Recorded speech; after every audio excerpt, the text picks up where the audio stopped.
Texas, Alex Jones. Welcome, my friends, to this live Friday edition right here on the GCN Radio Network as we blast out on the AM and FM dial, global shortwave satellite, and the internet. We had Charlie Sheen on with us on Monday, and that has sent shockwaves across the media here in this country and around the world as he exposed his grave concerns about the ongoing cover-up of the truth of what happened on September 11th. And history was again made last night when CNN allowed me to go on live, unedited, and with no restrictions to expose government involvement in September 11th. It was absolutely amazing. As I mentioned, radio host who interviewed Sheen is Alex Jones of the Genesis Communications Network. Alex joins me live from Austin, Texas to talk about Sheen's riveting comments. Alex, as I mentioned, the response that we got from doing this story last night, absolutely shocking. So I want to know how it actually all came about. How did the interview with Charlie Sheen actually happen? Did you guys reach out to him? Did he call you? What was the deal? He contacted me a few weeks ago, and he'd been watching my films for years, been researching them, and so he went public. And in America, we're overly obsessed, at least most Americans are, with Hollywood stars, so they can't ignore it. Well, guess who's online with us? Guess who's coming up after this quick break? A real American hero, Charlie Sheen. Stay with us. I probably did 7 radio interviews yesterday nationally. I was on CNN, and then I did the biggest radio show at night in the country. It has about a 55 share. So for total radio, talk radio audience, it has over half the listeners. So it's about 20 million listeners an hour. Efter showet holdt CNN en internetafstemning. 53.000 seere svarede, og det endte med, at over 80% af Charlie Sheen ret i, at Bush-regeringen selv stod bag angrebet den 11. september. More than 8 out of 10 people agree with Charlie Sheen. Can you speak directly to that, those type of numbers? Well, those numbers are staggering.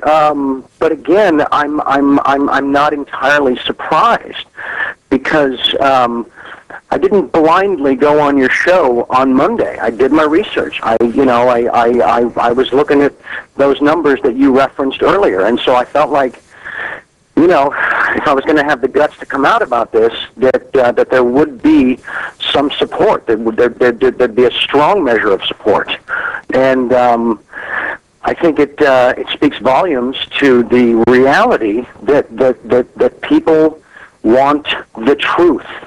They want the truth. Now they are going to run the security there. For Alex Jones og Charlie Sheen er der især et afgørende argument for konspirationsteorien. Og det drejer sig om bygningerne, der styrtede sammen i World Trade Center. Hvordan kunne de 2 tårne, der skulle være sikret mod ikke et, men flere flysammenstød og brande, styrte fuldstændig sammen så hurtigt, kun en time efter, at flyene havde ramt? Svaret er, de blev sprængt i luften med sprængstof, der blev plantet i World Trade Center i dagene op til 11. september. You see this gigantic explosion at the top. You see this shape of the debris and the smoke going out like this, arched, going up and out. That requires energy. Det var ikke nok, at flyene ramte World Trade Center. Verdens højeste bygninger, et symbol på USA's magt, skulle styrte fuldstændig i grus. Kun på den måde kunne man skabe den chok-effekt, som skulle få den amerikanske befolkning til at bakke op om Bush-regeringens militaristiske planer.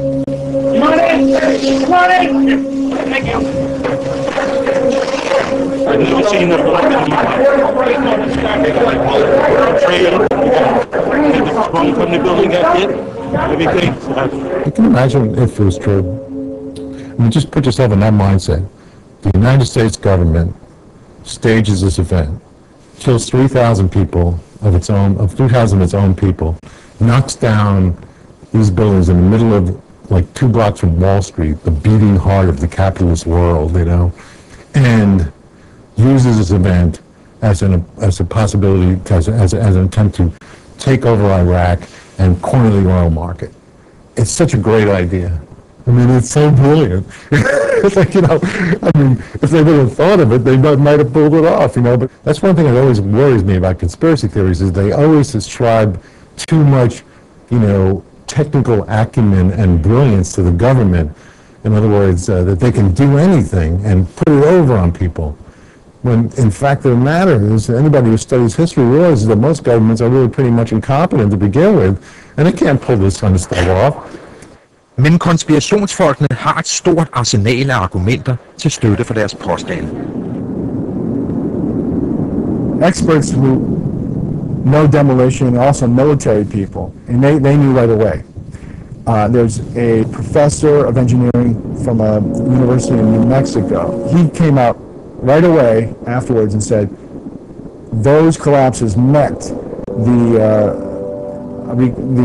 aspects or the characteristics of controlled demolition. Then about a week or two later, he changed his story, saying, "Oh no, I didn't say that. I didn't mean that." So the speculation is that he was pressured to change that story. Ikke blot hørte mange vidner eksplosioner i bygningerne. Reportere på stedet den 11. september sagde det samme. Just moments ago, I spoke to the chief of safety for the New York City Fire Department, who was obviously one of the first people here on the scene. He received word of the possibility of a secondary device, that is another bomb going off. He tried to get his men out as quickly as he could, but he said that there was another explosion which took place. So obviously, according to his theory, he thinks that there were actually devices that were planted in the building. There were many eyewitnesses, firemen, police, who heard and saw explosions going off.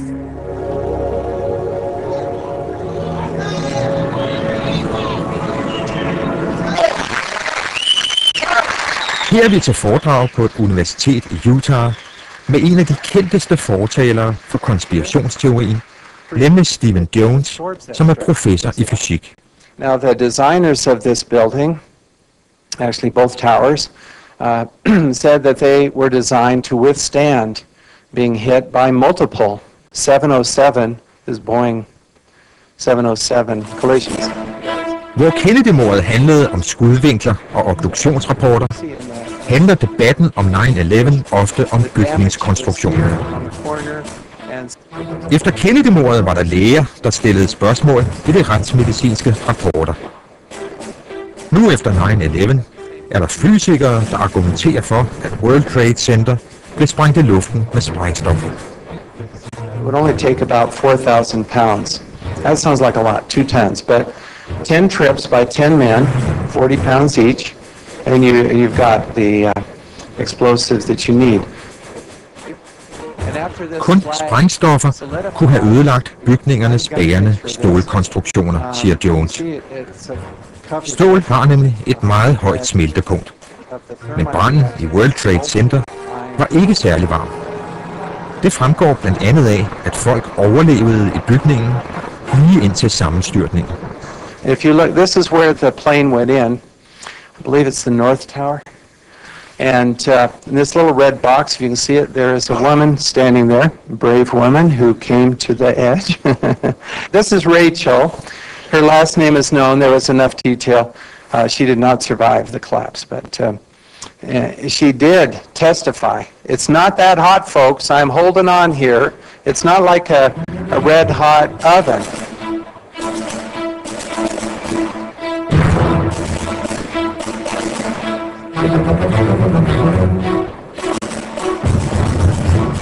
Sidst, men ikke mindst, er der mystikken omkring bygning 7. Bygning 7 var en 47 etagers bygning, der stod cirka 100 meter fra tvillingetårnene.